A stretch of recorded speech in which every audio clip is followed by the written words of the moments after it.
YouTube channel capital views. मेरे साथ एक बार फिर से मौजूद है मोहम्मद जमीर साहब, और उनका नाम आप किसी तारुफ का मोहताज नहीं। अक्सर आप इनको हमारे चैनल पर देखते हैं। सर कैसे आप? बिल्कुल ठीक ठाक। सर कल पीडीएम जलसा आपने देखा कि किस तरह से आसफा भुट्टो साहिबा की जो एंट्री हुई है, इस बात पर जो है वो बाद में बात करेंगे कि क्या बेनजीर का अक्स उनमें था या नहीं था। लेकिन अंदर की जो खबर है वो ये चल रही है कि जरदारी साहब ने जो है वो जानबूझकर आसफा भुट्टो को जो है सियासी मैदान में उतारा है मरियम नवाज के मुकाबले में, कि अगर वो अपने वालिद साहब को डिफेंड करेंगे तो अब आसफा भुट्टो जो है उनकी जो सियासत खत्म होती जा रही है वो उसको दोबारा से जो है वो अरूज पर लाएंगे। क्या कहेंगे? देखें, आपने बड़ा जबरदस्त सवाल किया है। बात यह है कि जो पीडीएम है, अब देखना तो हम सबको ये चाहिए कि पीडीएम जो है और अपोजिशन जमातें, जो 11 जमातें मिलकर हुकूमत मुखालिफ एक इत्तेहाद बना चुकी थी, और उनका जो मेन मिशन ये था कि इस हुकूमत को घर भेजना है। हमें तो देखना ये चाहिए कि जब से 20 सितंबर 2020 से लेकर आज के दिन तक, जब मुल्तान का जलसा हो चुका और अब सिर्फ एक जलसा रह गया लाहौर का, उस जलसे तक हुकूमत को कितना नुकसान हुआ है, कितना डेंट डाल चुकी है ये अपोजिशन जमातें, और कितने अपने मिशन में कामयाब हुई हैं या नहीं हुई।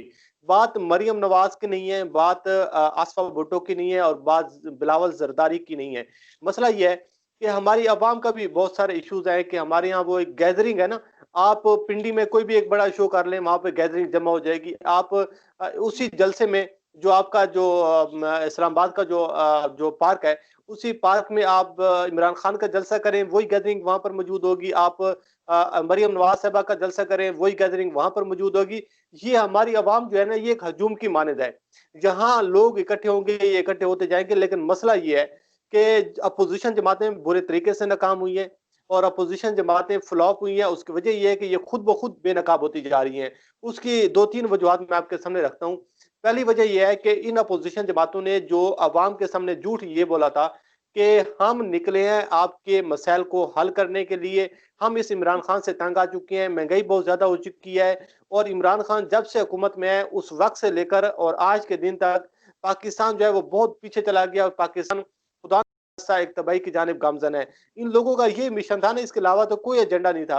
लेकिन आप देखें, जितने भी जलसे किए, क्या महंगाई में कोई कमी आई? जितने भी जलसे किए, क्या इन लोगों ने कोरोना, जिससे पूरी दुनिया के जो तरक्की याफ्ता ममालिक हैं, जैसे अमेरिका हो गया, जापान हो गया, बाकी ममालिक हो गए, वो सर पकड़ कर बैठे हुए हैं कि ये जो दूसरी जो एक वेव आई है दुनिया भर में कोरोना की, इससे इससे निमटना कैसे, उस पर काबू कैसे पाना है। लेकिन हमारे लोग क्या कर रहे हैं कि जब बिलावल को कोरोना होता है, उसकी हमशीरा की मंगनी होती है, और मरियम नवाज साहबा के घर कोई फंक्शन होता है, तो सारे एसओपी पर अमल किया जाता है, वहां पर जो है लोगों को मिला नहीं जाता। लेकिन आपने कल मुल्तान का जलसा देखा, अपोजिशन जमातें बुरे तरीके से बेनकाब हो रही है, नाकाम हो रही है। मसला यह है कि जो हुकूमत है, ये उसको डैन डालने में नाकाम हुई है। कोई बड़ी जो है हुकूमत को परेशानी नहीं है, हुकूमत बिल्कुल अपने जो है एक रूटीन की जो वर्किंग है उस पर काम कर रही है। मसला कहाँ पर आ जाता है? जो पहले मैंने आपको बात की कि पहली बात तो यह है कि इन लोगों ने कहा कि हम महंगाई पे निकलेंगे। इन लोगों ने महंगाई के हवाले से ना कोई बात की है, ना किसी किस्म की उस हवाले से कोई इनको जो है कामयाबी मिली है। दूसरे नंबर पे देखें कि इनका मेन एजेंडा ये था कि हमें किसी न किसी तरीके से कोई एनआरओ मिल जाएगा, कोई डील मिल जाएगी, कोई केसेस में हमें कोई आसानियां पैदा हो जाएंगी। इमरान खान ने और जनरल कमर बाजवा साहब ने वाज़ेह अंदाज में इनको कह दिया है कि भाई ये जो इस चीज पे कोई कंप्रोमाइज नहीं होगा। तीसरे नुक्ते पर देखें कि अवाम में जो एक मोबिलाइजेशन है, अगर आप ग्राउंड रियलिटी पर आकर देखें ना, आज भी इमरान खान की पॉपुलैरिटी इन लोगों से ज्यादा है। अब आज भी लोग जो है वो इमरान खान पर एतमाद ज्यादा करते हैं इन लोगों की निस्बत।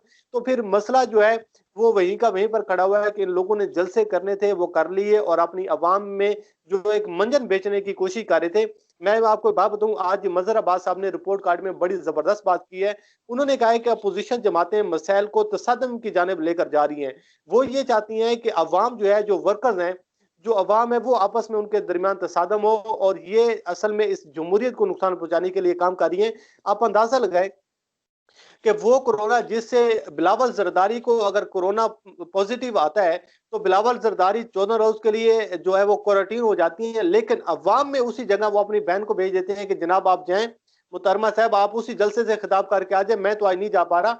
तो फिर ये है कि एक तसादम की जानिब लेकर जा रही है। मसला ये है कि हुकूमत ने जो है उसको कोई परेशानी नहीं है, हुकूमत अपने जो है जो वर्किंग पर लगी हुई है, लेकिन अपोजिशन जमातों ने जो 20 सितंबर 2020 से ऑनवर्ड अगर हम बात करें, तो मेरे जो एक जाती राय, इससे आप इख्तिलाफ भी कर सकती हैं, आप इत्तेफाक भी कर सकती हैं, अपोजिशन जमातों ने कोई चीज अचीव नहीं की। अपोजिशन जमातों को उल्टा नुकसान हुआ है, उल्टा ये बेनकाब हुई है। अवाम के सामने इनकी कर सामने आई है कि एक तरफ जो है वो मरियम नवाज साहिबा है, एक तरफ आसमा भुट्टो साहिबा है, बीच में वो मौलाना साहब हैं जो औरत की हुक्मरानी को जो है वो हराम समझते थे। अब तो दो दो औरतें जो है हुक्मरानी के लिए आ गई हैं, तो क्या कहेंगे? देखिए, वही बात यह है, मुफादात की बात है। मौलाना फजल रहमान के नज़दीक ना तो कोई उनके नज़दीक कोई कवानीन अहमियत रखती हैं, ना आइन अहमियत रखता है, ना उनके नज़दीक किसी किस्म की कोई चीज़ अहमियत रखती है। अहमियत क्या चीज़ रखती है? उनके नज़दीक इम्पोर्टेंस की चीज़ क्या है? वो है इक़्तिदार की। आज उनको आप एक सीट दे दें, आज उनको सिर्फ़ आप ये कह दें कि आपको आने वाले इलेक्शन में आपके साथ जो है हाथ हल्का रखा जाएगा, या फिर आपको थोड़ा बहुत मैनेज कर लिया जाएगा। आज मौलाना फजल रहमान से वो सब कुछ करवा लें जो अब वो नहीं करना चाहते। कल वो कहते थे कि औरत के साथ खड़ा होना भी हराम है, औरत की हुक्मरानी भी हराम है। आज उन्हीं औरत को जनाब जो है उन्हीं के साथ मिलकर काम भी किया जा रहा है, सब कुछ किया जा रहा है। मसला ये है कि जो मफादात हैं, वो मफादात की जंग है कि वो मफादात किसी तरीके से हासिल हो जाए, उसकी जो तकमील है वो किसी तरीके से हो जाए। तो फिर क्या है कि आपको अच्छी तरह अंदाजा होगा, यही अपोजिशन जमातें थी, मुस्लिम लीग नून और नवाज शरीफ, जिन्होंने बेनज़ीर भुट्टो साहिबा के हवाले से इतनी नाज़ेबा और गंदी कैंपेन जो चलाई थी, जो उन्होंने हेलीकॉप्टर से उन्होंने तस्वीरें जो पूरे पाकिस्तान में उन्होंने फेंकी थी, तो क्या ये लोग उस वक्त को भूल चुके हैं? मसला यहाँ पर आ जाता है कि बिलावल जरदारी को आज इस बात पर शर्म आनी चाहिए थी कि उनकी मां के हवाले से जो मुस्लिम लीग नून ने, जो ख्वाजा आसिफ ने, जो उस वक्त की मुस्लिम लीग नून, नवाज शरीफ, शहबाज शरीफ ने बातें की थी, आज तो उनको शर्म से डूब मरना चाहिए था कि ये उन लोगों के साथ खड़े ना होते। दूसरी जानिब बात करें मुस्लिम लीग नून के हवाले से, तो ये लोग जो थे ये मेमोगेट स्कैंडल में सुप्रीम कोर्ट में गए थे यूसुफ रज़ा गिलानी के खिलाफ, तो ये आज इकट्ठे होकर खड़े हुए हैं।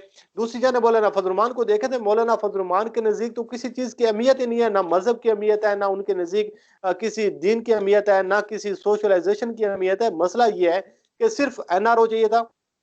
मैं आपको बात बताऊं, मौलाना फजल रहमान जो है वो मेरे आबाई घर से गालबन कोई 45 किलोमीटर दूर रहते हैं। मैं अच्छी तरीके से जानता हूं कि उनका बैकग्राउंड क्या, किस तरीके से उनकी हल्के की आवाम ने उनको रिजेक्ट किया, किस तरीके से उनकी हल्के की आवाम ने उनको इक्तदार से बाहर फेंका। अब मसला यह है कि जब उनका बेटा उसी सिस्टम में, उसी पार्लियामान में बैठा होता है, तो वो हलाल की सीट है। इमरान खान अगर आकर उसी सीट पर बैठते हैं पार्लियामान में, तो वो हराम की सीट है। तो बात तो फिर यहीं से बात हो जाती है कि बिलावल जरदारी उसी पार्लियामान में बैठी हुई तो वो हलाल है। मरियम साहिबा के चाचा उसी पार्लियामान में खड़े होकर खिताब करते हैं, अपोजिशन लीडर है, तो वो हलाल है। इमरान खान खड़े होकर कहते हैं तो वो जनाब हराम है, क्योंकि इमरान खान सिलेक्टेड है। तो मसला ये है कि इनको 2-4 सीटें मिल जाती, ये इक्तदार में आ जाते तो सब अच्छा हो जाता और सारे मसाइल भी हल हो जाते। आप ठीक है। आसफा भुट्टो को खड़ा कर दें, आप मरियम नवाज को खड़ा कर दें, आप बख्तावर भुट्टो को खड़ा कर दें, भाई अवाम ने इसी तरीके से जलसों में शिरकत करते रहनी है। फैसला होगा इलेक्शन के दिन कि अवाम किसको सिलेक्ट करके और किसको मुंतखब करके इक्तदार में लेकर आती है। ये औरत कार्ड, ये मर्दाना कार्ड, फलां कार्ड, वो दौर चले गए कि जो अब जब आपको मैनर सा होगा, 5-6% आपको कोई इसका फर्क पड़ेगा। लेकिन मेरी नजर में जो अपोजिशन जमातें हैं वो उन्होंने अपने खुद कुल्हाड़ी मारी है। बिल्कुल सर, आपकी बात ठीक है। मौलाना साहब जो है वो मौलाना होने के बावजूद उनके हराम और हलाल के कॉन्सेप्ट ही क्लियर नहीं है, और सिर्फ अपनी मुफाद की जो है वो जंग लड़ रहे हैं। आपका बहुत शुक्रिया मोहम्मद जमीर साहब, आपने अपना कीमती वक्त दिया। इंशाल्लाह आपसे दोबारा रब्ता करेंगे। अल्लाह हाफिज।